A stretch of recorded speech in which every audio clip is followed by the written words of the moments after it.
ईद उल अजहा करीब आती ही पेशावर के रेती बाजार में कटलरी सामान की मांग में इजाफा हो जाता है। ईद उल अजहा के हवाले से यहाँ पर तैयारियां की जा रही है।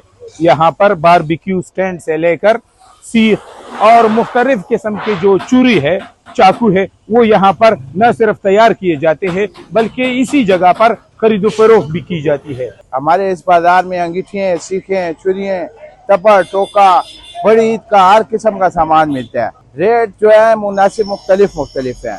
हल्की चीज लो 800 रुपया, 500 रुपया, भारी चीज लो उसका अलग रेट है, जस्ती माल का अलग रेट है, काले लोहे का अलग रेट है। शहर में जो इलाका है, करीबी इलाका है, वहाँ से भी आते हैं, चफसदे से भी आते हैं, मैदान से भी आते हैं, नौशहरे से भी आते हैं। बस जहाँ से लोग शहर आए शॉपिंग करने के लिए रेती बाजार का चक्कर जरूर लगा के जाते हैं।